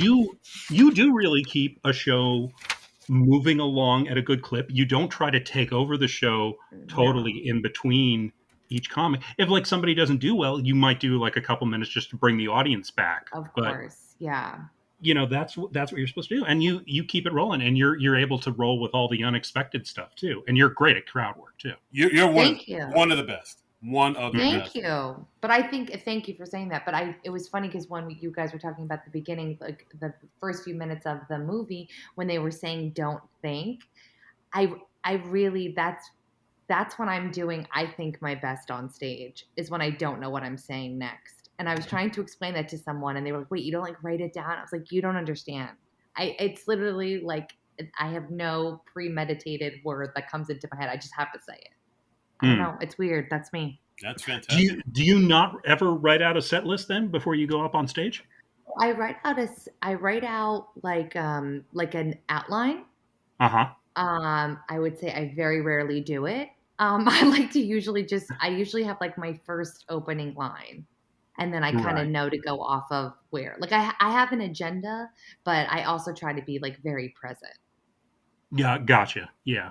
Does that make sense? I'm not unprepared, but you'll never see me like writing down jokes. That's just not me. Okay, fair enough. That is cool. Yeah, I think being present that's one of the best pieces of advice I ever got in comedy. Yes. Was somebody else who's a good host just said, be present. It's so true though, and it's really scary and it's hard to do. I think, because I still think it's hard. It is, yeah. I mean, that's the thing that still intimidates me about hosting, is just because you have to sort of split your concentration that way. You have to be like keeping track of when to light the person on stage, and also like Jackie, I'm really just gonna keep on blowing smoke up. Yeah, wow. But, how nice. Keep going. But like, it always amazes me when I see somebody like you go, you do crowd work and you do great crowd work, and then you just smoothly segue into prepared material, or like regular material at least. Oh, thanks for that. That's and nice. The thing that always mystifies me about that is just like, how do you time that out right? How do you know how much crowd work you did? And that's the thing that always gets me. Wait, are you actually asking like, how do you know when to weave your joke in? Or yeah, sure. I'm just getting a free comedy seminar at this point. No. I know. I love that. No, but I mean, I always need a light. I don't know about you guys. Like I still lose track of time. I hosted yesterday, and I would definitely say like my opening time was, I'm rusty. It was like my fourth show. You know what I mean? But then towards the end, I had to almost close the show, but still do crowd work because they were doing checks, which was like strange. But that was like finally when I felt like I got my, like my footing. Do you know what I'm talking about? So I think it depends. But I always need a light or two or possibly three if my husband's with me. That's honest. All right. Cool. Absolutely. Wow. This is fascinating. It's like a TED talk. Wow. I'm Oh learning. God, I'm learning. from oh my learning. God. Yeah. So as the movie goes on, Sam and Jack have to talk. Sam admits to Jack that I bailed out of the audition. I freaked out and I just didn't want to do it. Like she says, like I realized that it wasn't for me. I don't want to be on Weekend Live. I'm happy just doing improv in the theater. She's lying. Let's just all Really? say Oh that. wow. I don't know. I think she knows that she likes being a big fish in a small pond, and Jack You is. think? That was the sense I got. I think she knows herself enough to know that she doesn't want to go to the next level with it, and I think that's fine. It's not for everybody. Like Jack is very much of the person like you hop to the next thing. Right. He even says like you can't do improv forever. It just ends at some point. You have to you can do improv, but then it has to lead to something. It has to be an end game. Yeah. I mean, he's not wrong. He's not wrong there, really. No, he's not wrong. I don't know. I kind of thought, I think maybe because I didn't agree with her missing the audition, that then I had, like, my reaction to everything else she did subsequently was just like, no, you're wrong. So there was a part of me that thought that she was just trying to make herself feel better and justify why she didn't go through the audition. No, I mean, maybe she is. Yeah. I mean, it makes sense because there are a lot of people who have tried to audition for SNL. So, like, to see somebody in a movie, like, fictitiously throwing away an audition, like, you can watch. That's what I'm saying. You can watch it and be like, you goddamn it, you bitch. Yeah, and also like, and then to still do, I don't know, like all of your cast members were killing for that opportunity, and you just walked away from it because you saw someone in the lobby say they killed it. You know what I mean? I don't know. There was just something about it. I was like, you still show up, even if you like eat it in an audition, which maybe I've done too many times. So maybe that's also right. This movie brings up a lot of bad memories. Yeah, that's how I felt. I was like, you still go through it. They'll know your name, whatever. I feel like, maybe it's like half after the fact rationalization. That's how I took it. And maybe half that she's like really asked herself some tough questions and maybe realized that, this isn't a thing that I want. Maybe I was just kind of going along with Jack because it's what he wants so much. Right. Okay, I could take that. There was a story I read once where there was, and it was about an actor, and one of his friends was a stunt person, and they were just very happy being at the level they were at. They were like, you don't go through a door just because it's open. You go through it because it's a door you want to go through. Mm-hmm. And I found that very affecting. And I feel like Samantha's maybe come to that conclusion herself. But maybe it is half she's lying to herself. I don't know. That's a good point. You can see it both ways, I think. I was going to say fair arguments for sure. Right. Yeah. So then we learned that Jack really wants, Sam to be on the show with her. He even said, like, I really wanted us to be on the show together. So he talks to Adam Pally's character, I think his name is Robbie, saying, I really want my girl to be on the show. Like, is there a way I can maybe get the producers to see her again? Maybe because she does improv downtown at this theater, maybe I can get the producers to see her again. And then Robbie says, like, I don't know if they're going to do that. Like, maybe if you get the host of the show to go down and watch it, maybe the producers will tag along and see her, maybe. So that's what he does. He's able to get the host of Weekend Live, who just happens to be Mr. Ben Stiller. Yeah. Mm-hmm. And we get a nice little Ben Stiller cameo in this thing. Mm-hmm. And Ben Stiller, best known for doing 4 episodes of SNL before he left the show. Yep. I think it was literally 4, isn't that right, Karen? I don't even remember him being on it. He was on for like a hot minute, and he left, I think, probably not under the best of circumstances, because like he wanted to do short films. Like he first got on the show, he did a parody of The Color of Money. Okay.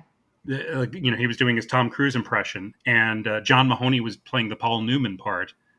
And I forget what the parody was called, but he did that. It got on the show, and he wanted to do more short films like that.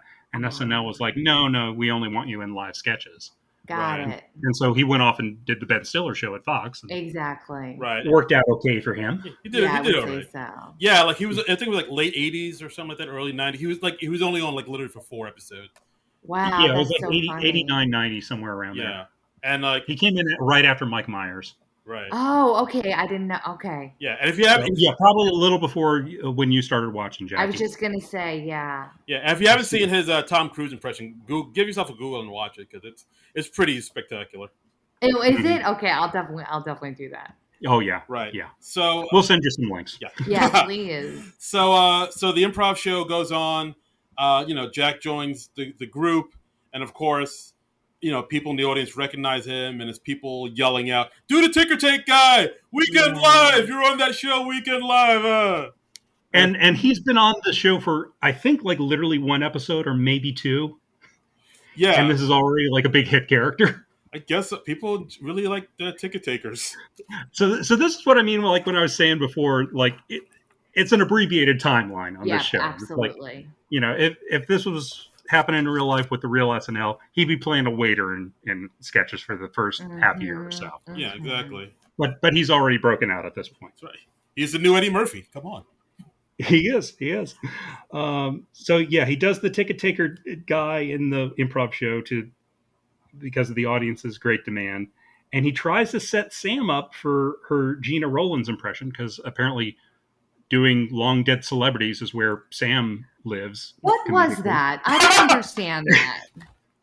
I Well, knew we see her rehearsing.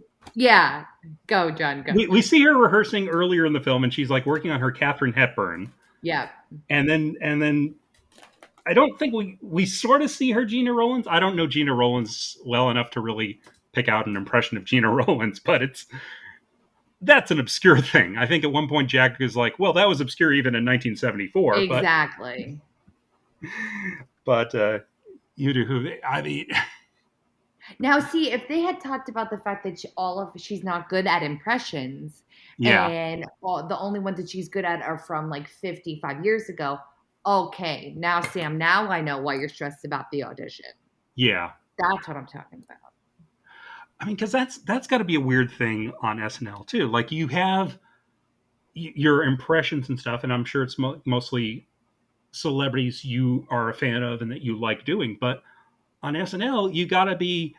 They're going to throw somebody at you that you've never even thought about doing. Like, oh, well, do this congressman. And then you suddenly have to figure that out for this Saturday.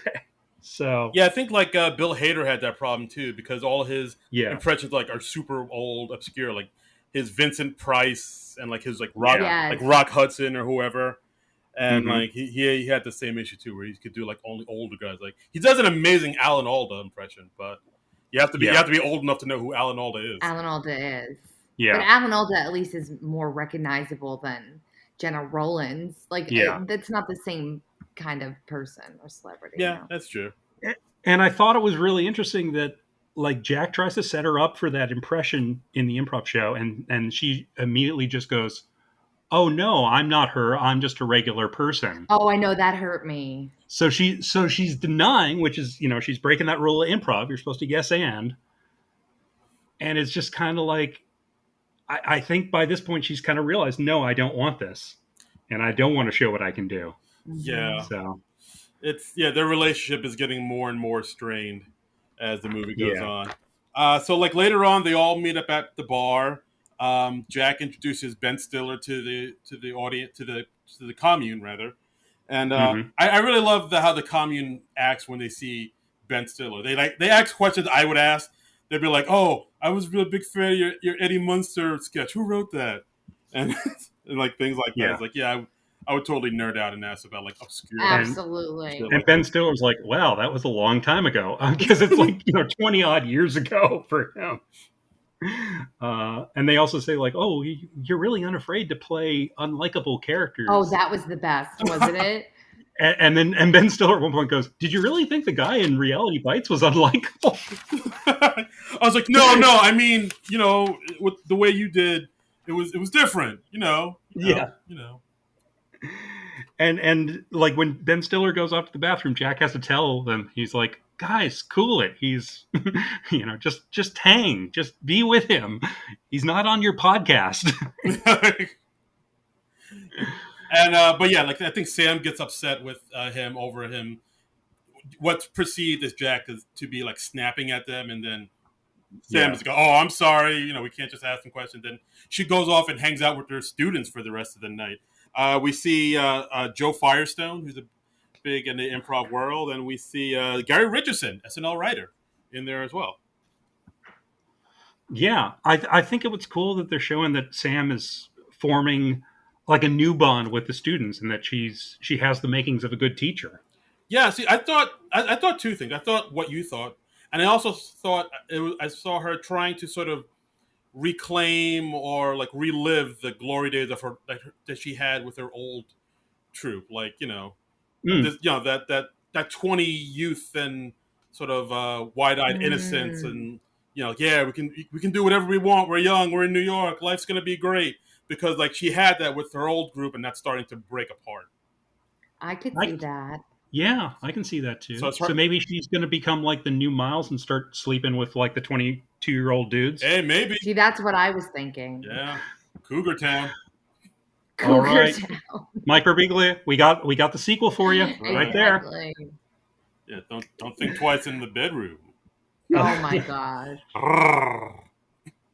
By the way, this is apropos of nothing. Let me just say that Jack and Sam's apartment, that's nicer than literally any place I've ever lived. Yeah, that's a pretty nice.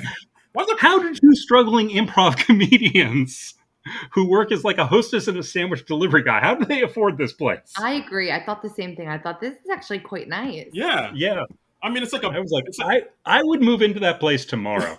I mean, it's like a basement apartment, but still, it's pretty. Yeah, nice lights. Got some nice sunlight. Nice windows, nice bay windows, nice view of the street. Yeah, spacious kitchen.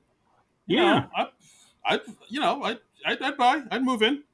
Yeah, that was after the Weekend Live money, I think. I think they just filmed it out of sequence or something. It didn't make sense. No, they're in that same place when he goes to audition for the show. No, I know. I'm only teasing. But that's what I'm saying. That's like Weekend Live money rent, Yes. I could see a Weekend Live cast member having a nice place like that. Exactly. But right. Which they didn't even mention.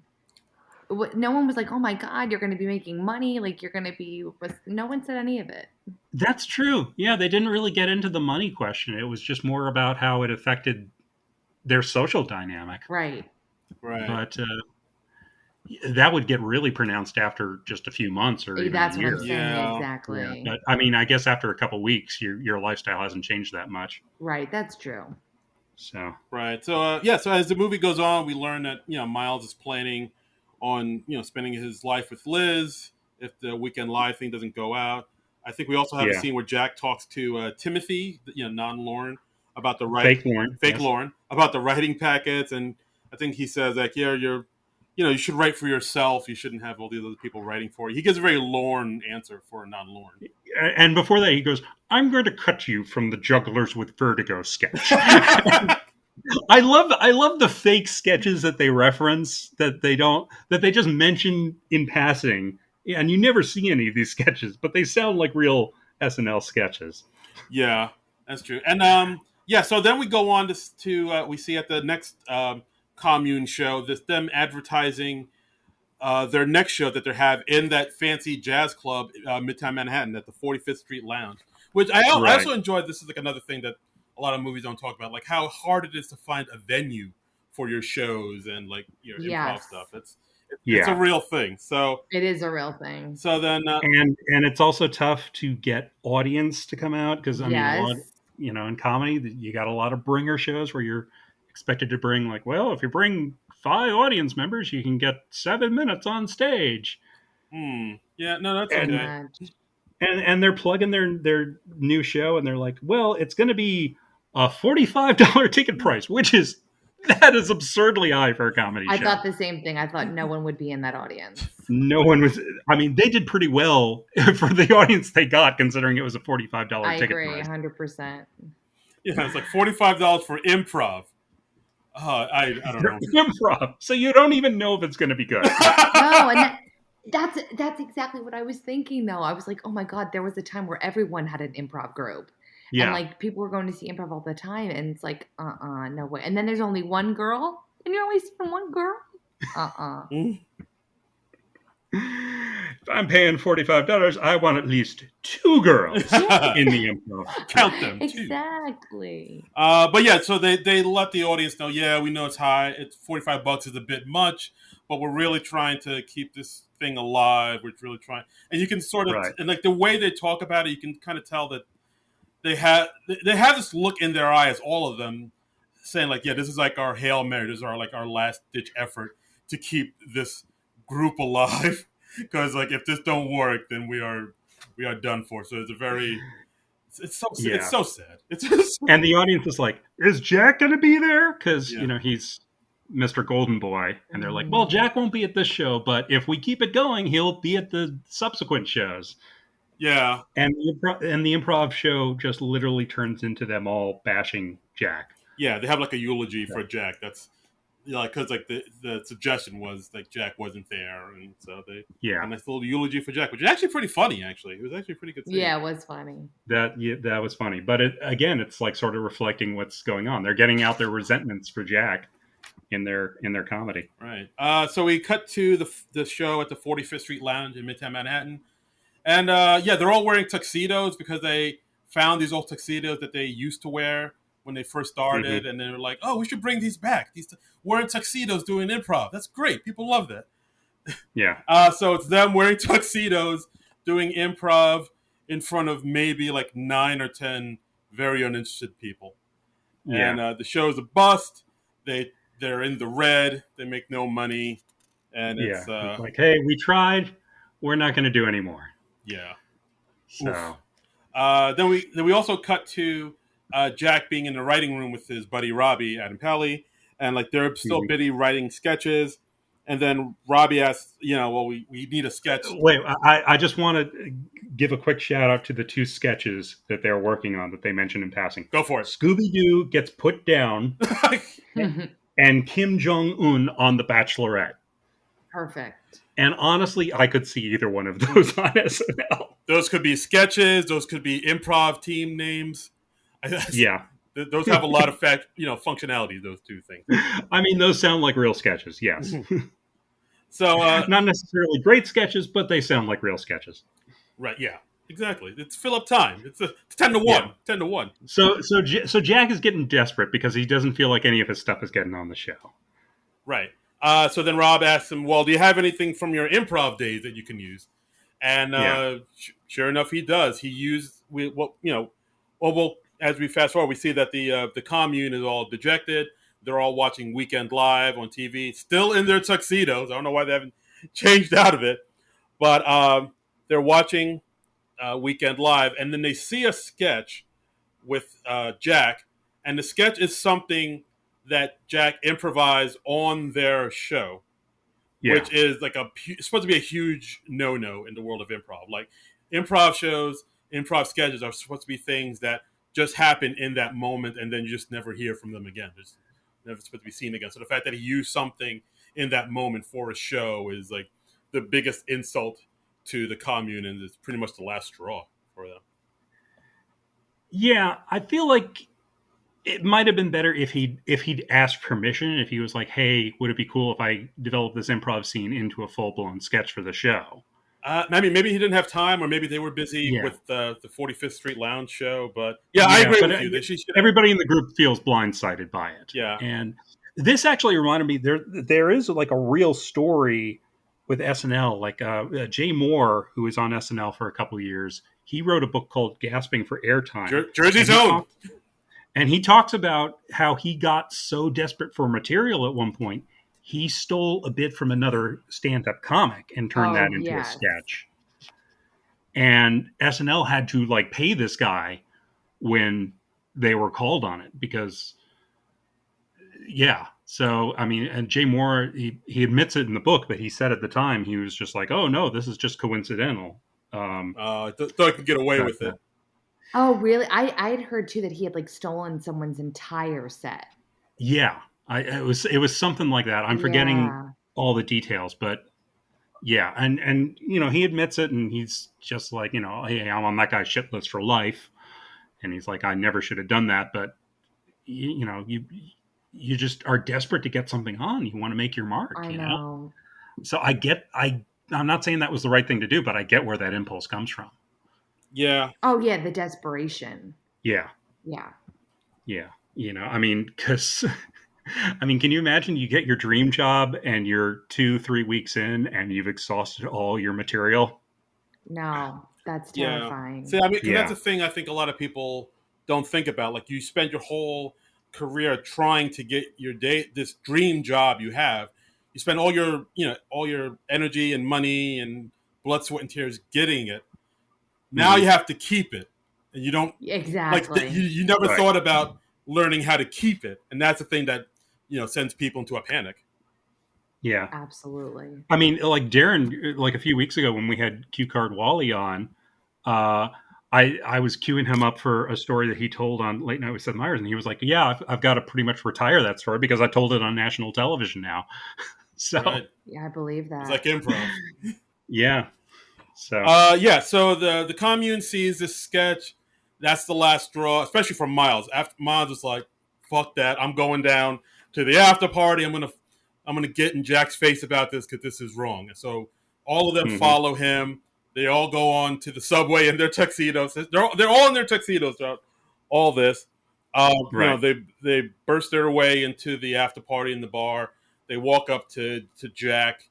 I think Miles is pretty drunk at this point, and like probably. yeah, Jack is like, "Hey, it's okay. I know this guy. I know this guy." Then they have a He's drunk and he hasn't slept with a 22-year-old in a few yeah, weeks, so he's hyped up. yeah. That'll make you jittery if you don't do that. It's like Sure. when you don't eat a Snickers bar. Just you're not yourself when you have it. You're getting hangry.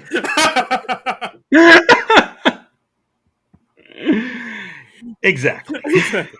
So Miles gets into Jack's face, calls him a fucking thief, and then Jack says, "Well, back up, back up. Like, I've been trying to get you into this job. It's hard to sell you. People ain't buying. I don't know what to tell you." And then Yeah. Miles, I don't know if he accidentally punches him in the face He or he slaps him. he like slaps him or punches him in the face, and he immediately is like, "Oh, I'm sorry. You're right, man." And then, of course, Miles immediately gets kicked out by the security. Yeah. It's tense scene. Yeah, yeah, and Miles, when he comes out, like the other people in the group are like waiting for him out there, and he sees Lindsay, and he's like, "Well, why didn't you go outside?" And she's like, "Well, I didn't want to embarrass myself in front of my coworkers." And we find out that she submitted a packet to Weekend Live, and she got a writing job. She was accepted, so she's going to be working on the show. Right.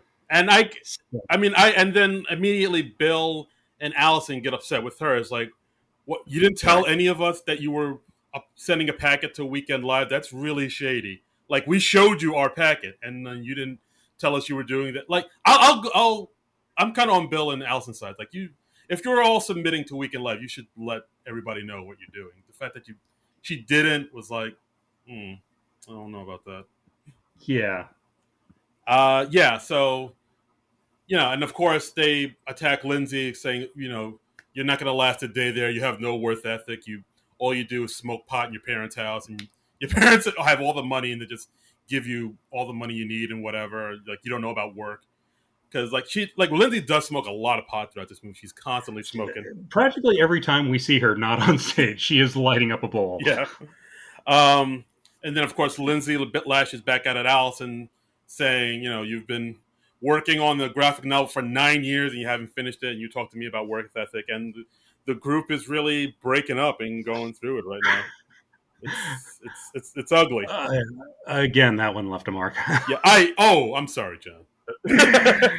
Yeah, It's yeah. okay. It's okay, man. It's not your fault. It's not your fault.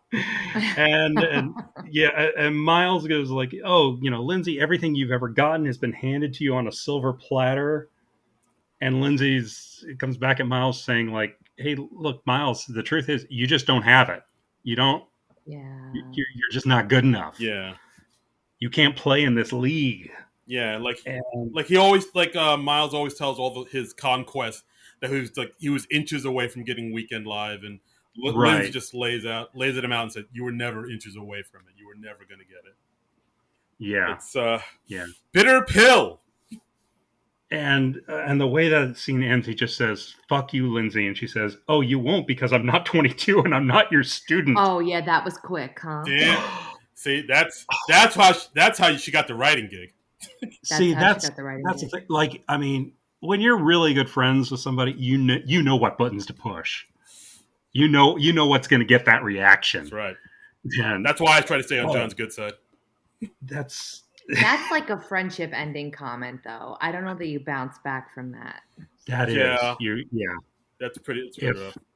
if I was like in Miles' shoes and somebody came at me with that, I don't know if we could come back from that. So Exactly. lose my number. So then the group pretty much goes separate ways. But they have one more show to do, and sure enough, nobody in the group shows up except for Sam. So it's Yeah. the final day. The theater, like you can see, the theater is like pretty much been stripped bare at this point. Like All the flats are up against the walls, and oh, yeah, but yeah, I mean, because Sam is a purist, and this improv group is all she has, and it's all she's about. She goes on with the show by herself, and she says at the beginning of the top of the show, the question she always said at the top of the show is, anybody having a particularly bad day, which of course is what they do to sort of go into their improv. And so she right. says that question, and somebody in the audience says, "Yeah, it looks like you are." Yeah. And she's like, "Yeah, I have had a bad day. Actually, I've had a hard month." She starts improving a scene where she's stuck down at the bottom of a well, but she's playing all the characters in the scene. And she eventually it comes out she likes it down there in the well. Right. And then surprisingly enough, Which is like weirdly affirming and kind of sad at the same I thought the time. same it thing. really Yeah. is like, I don't know, this scene was really moving. I thought it was really Yeah. sweet because like Lillian Jacobs, man, she's the real stuff. Yeah, she did great. Yeah. So it is like her coming to realize that I like just doing improv. I like just being in here in this well, as Yeah. she said. And then we see Jack come in, like improv, and of Mhm. course the audience goes crazy. And it's her, and it's Jack goes into his instinct, saying, "Hey, let me help you get out the well.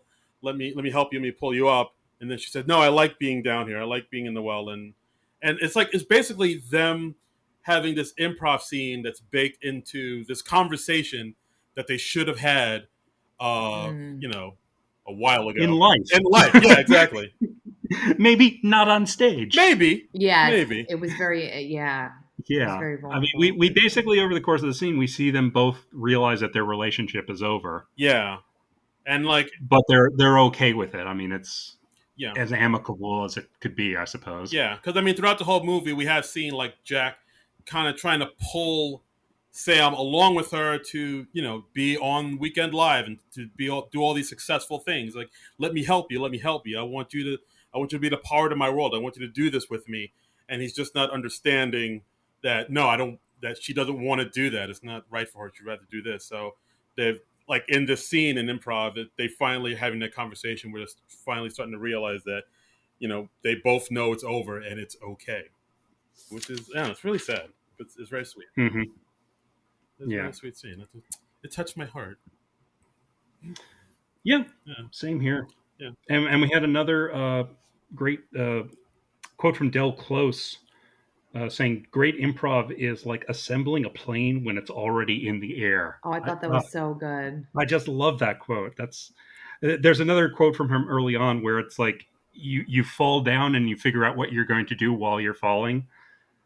I mean, both of those are just so good. I like that. I like that. So we jump forward by 8 months. 8 months later, we find out Liz had her kid, and Liz and Miles are a couple now. They live in Naperville, I believe. Allison finally finished her graphic novel. She mails it out to some prospects, some agents and whatnot. We see Sam moving into a new place, and she's teaching on a regular basis. I guess she's basically taken over for Miles. Yeah. And and then the commune meets up again at Bill's dad's funeral because he's passed away. So Yeah. it's like them kind of meeting up again after 8 months after they've had some time apart. It seems like they're all cool with each other, which I don't know. I kind of wish they put in a scene where they both got together and like hashed it out, like a little. Yes, Like I agree with I that. thought that was missing. I was like, I would have liked to seen how they wrapped all that anger up and had that huge I fight. thought the same thing, I, 100%. I don't know. I feel like this was kind of it because, like, you're at a funeral. Most everybody's on, kind of Oh, has their good party terms. manners on. That's a fair call, John. So, yeah, and maybe it's 8 months. The wounds aren't as fresh. So I feel like, yeah, maybe people are in a place where they're ready to forget each other Yeah, and just kind of fall back on their old friendships. That was the impression I got anyway. yeah, I guess you're right. Yeah, it worked for me. Yeah, okay, all right. Yeah, so then we see that everybody's there. They're having exchanging pleasantries. Miles is showing off the new baby, and Yeah. by the same Rodrigo, right? Rodrigo, right? Because Brazilian, and Yeah. also we see that Jack is on the phone with work because he's constantly busy, Yeah. and he has to take a cab out to catch the train back to New York. A car, A car. not a cab. They got a car. They got a town car. It's a limousine service. Sir, it is an Oldsmobile. You show some respect. Because he's been a big time TV star for 8 months now. Right. I know. He's wearing suits. He has a cell phone. I mean, my God. Yeah. So So now him and Lindsay work together, and everybody seems to be okay. They seem to be all right. Things are okay between Jack and Sam. He goes off back to New York to work on Weekend Live, and Bill says, "Hey, my dad." And they mentioned this in the beginning of the movie too, that Bill's dad was in real estate and he bought an old porn theater that he was going to turn into a Sephora. But Bill now wants to take that old porn theater and make it into an improv space, an improv theater, much like with UCB, like how that got started. Yeah, apparently UCB, the original UCB theater, was a former strip club on West 22nd Street. And Amy Poehler told New York Magazine that while they were starting to turn the strip club into an improv performance space, one of her first tasks was pulling used condoms out of the toilets. Oh, boy. Just the glamour of comedy. Yeah. Just hire somebody to do it at that point. Well, hey, she's a young, struggling actor. She probably hires people to pull the used condoms out of toilets now. I would think so. I would hope so. Oh, intern, could you please pull out the magnums out of her? That, or maybe she just developed a love for it and she just still does that to keep herself humble. I don't know. It keeps her humble. Yeah, it keeps her connected to the people. Right. So it ends with the commune getting together, having their own theater space, and them saying, "Yeah, we'll build an improv team, and help build up the local comedy scene in this town." Mm-hmm. And then they start doing an improv scene together about burying Bill's dad. Yeah, exactly. Which, I mean, again, it just shows like how in comedy you can just take the traumatic stuff from your life and just turn it into comedy or into theater. I mean, I thought that was really cool. Yeah, and that's the movie. I really dug this thing. I loved it back when I first saw it 5 years ago, and I still love it now. Like I still think there are a few places where they could have maybe fleshed out a few of the characters here and there, like the relationship between Miles and Liz, and like I said, like I kind of wish they had that scene where they all got together again and hashed out all their differences and became friends again. But other than that, I really dug it. I thought there was like some. Yeah, I'm going to disagree with you there, Darren. Whoa. I don't know if we needed that because. Oh wow! Whoa! I don't like how much in life do you really hash out your differences with people, or do you more often just let stuff go? Yeah, I pretty much let things fester and stew, and then yeah, I guess you're right. And then I bring it up. I'm just saying, as a passive aggressive introvert, that spoke to me. You know what? You're right. Yeah, they wouldn't bring them. I'm not going to air all the grievances. I am going to push those down, deep down inside of me. And it'll explode out of me at an inopportune time. Exactly. That's healthy. That's improv, baby. Oh my right? Gosh. Right, Jackie? Absolutely. I agree with that. Okay. Well, Jackie, what are your thoughts on the movie? What do you think overall? I loved it. I I thought it was just really, I just thought it was too real. Like Yeah. it was almost felt like a little more reality, like documentary to me than like an actual film. But I appreciate how close to, I think, real life they took it. Minus, Yeah. some artistic liberties, which are fine. But no, I was like very impressed with it. I enjoyed it. Yeah. Fair enough. And I really feel like it got it right. Like all the improv scenes, they felt like real improv Yes, scenes. John, I totally agree with that. I totally felt that. And I felt like even the space was real. Yes. Yeah. There was nothing, they weren't glamorizing anything about it, which was so refreshing, I think. Yes. Yes. Yeah, I mean, it's like I said, like a lot of my improv friends were watching this movie, and it got too real for them. I think a lot of people just like left the movie theater just thinking about their life decisions. Oh, definitely. Just like, oh my god, what have I done? And just What am I doing with my life? yeah, Yeah. just staring off into the ocean, into the abyss. Like, wow, man, wow. Yeah. Yeah, don't think twice. Don't think twice. Don't think twice. Good stuff. Yeah, so guys, we highly recommend Don't Think Twice. It's streaming on Hulu now, so go check it out. Yeah.